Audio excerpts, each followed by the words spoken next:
aux terroristes du Hamas, mais également aux Arabes d'Israël et d'ailleurs. Pendant trop longtemps, vous avez pris notre gentillesse pour de la faiblesse. Vous avez refusé toutes les propositions de partage de terre, année après année, car pour vous, ça a toujours été tout ou rien. C'est écrit dans vos chartes, vos constitutions, vos emblèmes et vos esprits. Nous vous avions donné une partie de notre terre, Gaza. Nous en avions nous-mêmes expulsé des familles juives de leur maison, afin qu'aucune présence juive ne puisse déclencher votre courroux. Nous avons renoncé à une partie de nos terres en créant la toute première autonomie politique de votre histoire. En échange de ces terres, nous ne vous demandions que de nous laisser vivre en paix. Sitôt votre autonomie acquise, au lieu de vous épanouir et de développer vos commerces, vos industries, vos technologies, vous n'avez eu de cesse que de vouloir nous tuer, nous jeter à la mer et nous voler notre terre. Vous aviez tout pour être heureux. Nous vous aurions aidé à être un exemple de société épanouie. Nous aurions pu vivre en paix ensemble. Mais ce rêve, seuls les Israéliens y ont cru. Pour vous, ça n'en a jamais été un.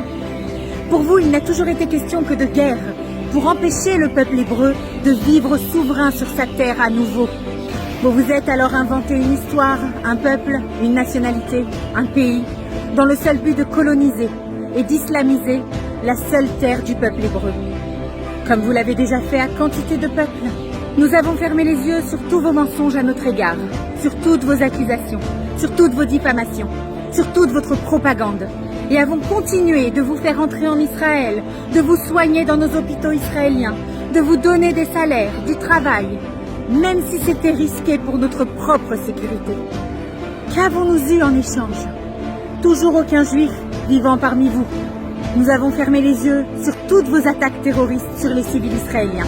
Nous avons fermé les yeux sur tous vos tirs de roquettes sur nos villes. Et même dans nos ripostes, nous avons toujours eu la plus grande retenue. Jusqu'à ce jour ultime, où votre cruauté et votre inhumanité ont dépassé les limites de l'acceptable et nous avons enfin ouvert les yeux. Vous avez violé des femmes, assassiné et battu à mort des civils, décapité des nourrissons, tué des enfants et envoyé les vidéos à leur mère.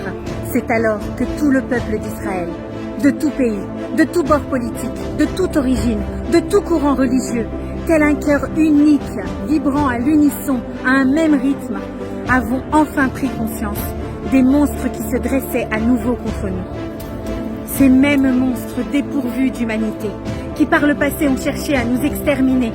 C'est alors que notre peuple, digne héritier de nos ancêtres, Abraham, Yitzhak et Yaakov, et à la manière du roi David, s'est embrasé afin de faire face aux nouveaux et monstrueux Goliaths des temps modernes. Ces Arabes palestiniens qui sont les nouveaux Philistins, ennemis de l'Éternel, des prophètes et du peuple hébreu. Vous auriez pu vivre en paix et personne ne le souhaitait plus que nous. Mais vous avez choisi la guerre. Et pour la première fois, nous avons entendu votre requête et y avons répondu comme vous le souhaitiez. Vous vouliez tout?